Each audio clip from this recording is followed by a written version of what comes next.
बनी इसराइल में एक बहुत बड़ा आबिद शख्स था जिसने अपने बीवी बच्चों को छोड़कर रहबानियत इख्तियार कर ली और एक पहाड़ की चोटी पर जाकर अल्लाह की इबादत में मशगूल हो गया। हुजूर अकरम सल्लल्लाहु अलैहि वसल्लम की उम्मत पर रहबानियत इख्तियार करना जायज नहीं। उस शख्स ने वहां पीने के लिए एक नहर जिसमें से मीठा पानी आता था उसका सहारा लिया और अल्लाह रब्बुल इज्जत ने एक अनार का दरख्त वहां पैदा फरमा दिया। वो रोजाना अनार खाता और पानी पी लेता और सारा दिन अल्लाह की इबादत में मसरूफ रहता। उसने अपनी जिंदगी के 500 साल इसी हालत में गुजारे और इंतकाल के वक्त अल्लाह रब्बुल इज्जत की बारगाह में दुआ की, ऐ अल्लाह, मैंने पूरी जिंदगी तेरी इबादत में गुजारा है। मेरी तमन्ना है कि तू मुझे मौत भी हालत सजदा में अता फरमा और मेरे बदन को तू ता कयामत महफूज रखना। अल्लाह रब्बुल इज्जत ने उस आबिद बंदे की दुआ को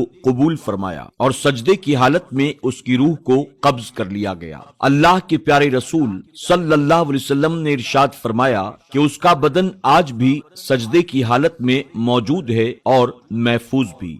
जब उस बंदे को अल्लाह रब्बुल इज्जत की बारगाह में हिसाबो किताब के लिए पेश किया गया, अल्लाह रब्बुल इज्जत ने फरमाया, मैंने अपने इस बंदे पर फजल फरमाया, फरिश्तों ले जाओ इसे जन्नत में दाखिल कर दो। उस आबिद के जहन में ख्याल आया, मैंने अपने बीवी बच्चों को छोड़कर 500 साल तक अल्लाह की इबादत की और आज अल्लाह रब्बुल इज्जत अपने फजलो करम से मुझे बख्श रहा है, तो आखिर मेरी 500 साला इबादत का क्या, मेरी सारी इबादतें क्या जाया हो गईं? अल्लाह रब्बुल इज्जत ने फरिश्तों को हुक्म दिया, इसको बजाय जन्नत के अब जहन्नम की तरफ ले चलो, लेकिन जहन्नम में इसे दाखिल मत करना। उसे जहन्नम से 500 मील दूरी पर रखो जहां से उसे जहन्नम की तपिश महसूस हो। उस बंदे को जहन्नम से 500 मील की दूरी पर ले जाकर फरिश्तों ने खड़ा कर दिया, जहां से उसे जहन्नम की तपिश महसूस हुई और वो बिलबिला उठा और अल्लाह रब्बुल इज्जत की बारगाह में उसने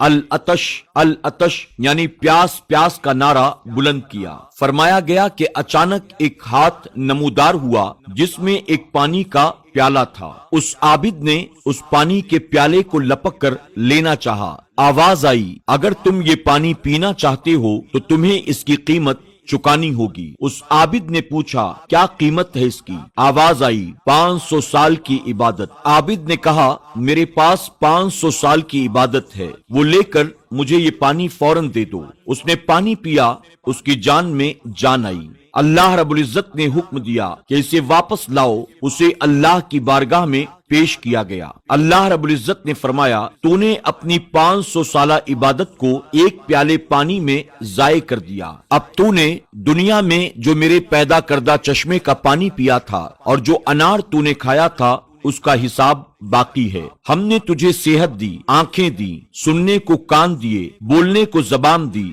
इसके अलावा अनगिनत नेमतें तुझे अता की। अब बता कि इनके बदले में तू कितनी इबादतें लेकर आया है। तूने दुनिया में जो कुछ किया सब हमारी तौफीक से किया। तूने अपनी तरफ से क्या किया? अगर कुछ किया है तो पेश कर। ये सुनकर वो आबिद लरस गया और गिड़गिड़ा कर कहने लगा, या अल्लाह, निजात तो सिर्फ तेरे फजलो करम ही से हासिल हो सकती है, किसी के अमल से नहीं। नाज़रीन इकराम, इंसान को अपनी इबादतों पर मगरूर नहीं होना चाहिए। अल्लाह के फजलो करम की अलामत इंसान का नेक अमल है। नेक अमल ही इस हकीकत को वाज़े करते हैं कि उस शख्स पर अल्लाह रब्बुल इज्जत का कितना फजलो करम है, वरना उसे हमारी इबादत की जरूरत नहीं। बेशक अल्लाह बेनियाज है, अल्लाह रहम करने वाला है, अल्लाह ही हमारा खालिक और मालिक है।